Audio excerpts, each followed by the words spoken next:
آج ہم 2025 کی جو شدید گرمی کی لہریں ہیں ان کا گہرائی سے جائزہ لے رہے ہیں۔ جی ہمارے پاس جو ذرائع ہیں، رپورٹس ہیں، تحقیق ہے، وہ سب مل کر ایک کافی پیچیدہ تصویر دکھا رہے ہیں۔ بالکل تو مقصد یہی ہے کہ سمجھیں کہ یہ سب ہمارے لیے کیا معنی رکھتا ہے۔ جی، اور ہم کوشش کریں گے کہ مختلف ذرائع سے ملی معلومات کو جوڑ کر دیکھیں کہ آخر 2025 میں یہ گرمی کی لہریں اتنی شدید کیوں ہو رہی ہیں، صحیح۔ ان کے اثرات کیا ہیں اور اس صورتحال سے نمٹنے کے لیے کیا ہو رہا ہے۔ تو پھر شروع کرتے ہیں اس حقیقت سے کہ 2025 میں درجہ حرارت پچھلے سارے ریکارڈ توڑ رہا ہے۔ جی ایک رپورٹ ہے امریکن پروگریس کی، وہ بتا رہی ہے کہ صرف امریکہ میں 25 کروڑ 50 لاکھ لوگ شدید گرمی سے متاثر ہوئے ہیں۔ 25 کروڑ 50 لاکھ، یہ تو بہت بڑی تعداد ہے۔ بہت بڑی تعداد ہے، مطلب ملک کی تقریباً 3/4 آبادی۔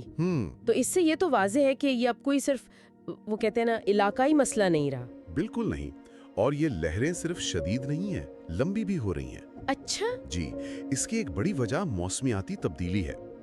ہیٹ ہیلتھ 2025 کی تحقیق ہے، وہ بتاتی ہے کہ یہ لہریں اوسطاً 10 ڈگری سینٹی گریڈ تک زیادہ گرم ہو سکتی ہیں۔ 10 ڈگری؟ جی، جیسے وسطی ایشیا میں مارچ میں وہ ایک ہیٹ ڈوم بنا تھا نا، ہاں سنا تھا۔ یعنی گرم ہوا کا ایک بہت بڑا غبارہ کئی دن تک ایک ہی جگہ پھنسا رہا، تو یہ طوالت اور شدت یہ مل کر صورتحال کو اور سنگین بنا دیتی ہیں۔ اور یہ صورتحال صرف تکلیف دہ نہیں، یہ تو مطلب انسانی بقا کی حدوں کو چیلنج کر رہی ہے۔ یقیناً نیوز میڈیکل کہہ رہا ہے کہ اربوں لوگ خطرے میں آ سکتے ہیں۔ اربوں لوگ۔ جب درجہ حرارت اتنا بڑھ جائے کہ انسانی جسم خود کو ٹھنڈا رکھنے کی صلاحیت ہی کھو دے، تو یہ واقعی سوچنے کی بات ہے کہ ہم یہاں تک پہنچے کیسے۔ صحیح کہا، کیا یہ بڑی حد تک ہماری اپنی ہی پیدا کردہ صورتحال نہیں؟ بالکل۔ اور دیکھیں، یہ چیلنج صرف زمین تک نہیں ہے، اچھا، سمندروں کا بھی ذکر ہے۔ جی ہاں، کاربن بریف 2025 کے مطابق سمندروں میں بھی گرمی کی لہریں، جنہیں اوشن ہیٹ ویوز کہتے ہیں،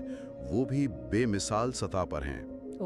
اور یہ صرف سمندری حیات جیسے کورل ریف، مچھلیاں، ان کو ہی تباہ نہیں کر رہے ہیں، بلکہ سمندر کا درجہ حرارت موسم کے نظاموں پر، بارشوں پر، ان سب پر اثر ڈالتا ہے۔ تو مطلب یہ ہوا کہ جو لوگ ساحل سے دور رہتے ہیں ان کے لیے بھی یہ اہم ہے۔ بالکل اہم ہے، یہ سب ایک دوسرے سے جڑا ہوا نظام ہے۔ اور اس سب کی ظاہر ہے ایک انسانی قیمت بھی ہے، اموات کی تعداد وہ بڑھ رہی ہے۔ جی، افسوسناک طور پر۔ یاہو 2025 کی رپورٹ ہے، وہ کہتی ہے کہ صرف یورپ میں گرمی سے تقریباً 2300 اموات ہوئیں۔ 2300؟ اور جیسا کہ کیئر انشورنس 2025 کی تحقیق بتا رہی ہے، یہ اثرات غیر متناسب طور پر کمزور اور غریب آبادیوں پر زیادہ شدید ہے۔ جی، جن کے پاس وسائل کم ہیں، ٹھنڈک کے ذرائع نہیں، طبی امداد تک رسائل کم ہیں۔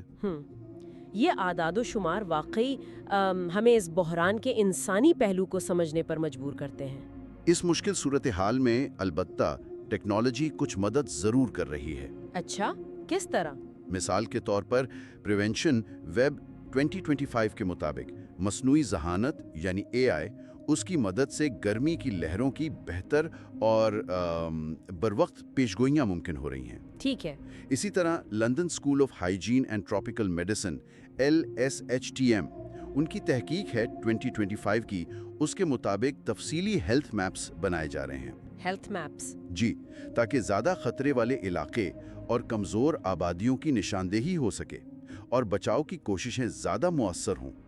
تو یہ AI پیش گوئیاں اور ہیلتھ میپس یہ امید افزا تو لگتے ہیں، لیکن کیا یہ تحقیق یہ بھی بتاتی ہے کہ عملی طور پر یہ کتنے مؤثر ہیں، خاص طور پر جہاں وسائل کم ہیں؟ دیکھیں، ذرائع یہی بتاتے ہیں کہ یہ ٹولز مؤثر تو ہیں، لیکن ان کا اصل اثر اس بات پر ہے کہ مقامی انتظامیہ ان معلومات کو استعمال کر کے بروقت اقدامات کرے۔ اچھا، یعنی عمل درآمد کا چیلنج۔ جی، چیلنجز تو ہیں، خاص طور پر معلومات کو سب سے زیادہ ضرورت مندوں تک پہنچانا اور پھر اس پر عمل کروانا۔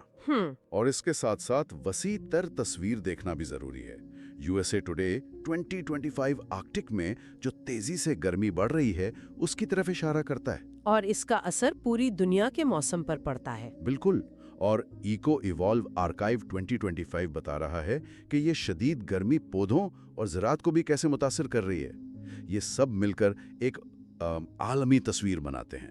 تو خلاصہ کریں تو ہم ریکارڈ توڑ درجہ حرارت دیکھ رہے ہیں، لمبی اور شدید گرمی کی لہریں ہیں، انسانی بقا کی حدیں خطرے میں ہیں، سمندروں پر گہرے اثرات ہیں اور ایک واضح انسانی قیمت ادا کی جا رہی ہے۔ جی ٹیکنالوجی مددگار تو ہے، لیکن اصل چیلنج معلومات کو عملی اقدامات میں بدلنا ہے۔ بالکل، آگاہی جو ہمیں تحقیق اور ٹیکنالوجی سے مل رہی ہے، اور عمل یعنی ان حقائق کی روشنی میں اپنے طرز زندگی کو، شہروں کی منصوبہ بندی کو، عالمی پالیسیوں کو بدلنا، یہ دونوں لازم و ملزوم ہیں۔ جی یہ صرف بقا کا سوال نہیں ہے، یہ اس بدلتی ہوئی دنیا میں اپنی سمت اور اختیار کو دوبارہ حاصل کرنے کا عمل ہے۔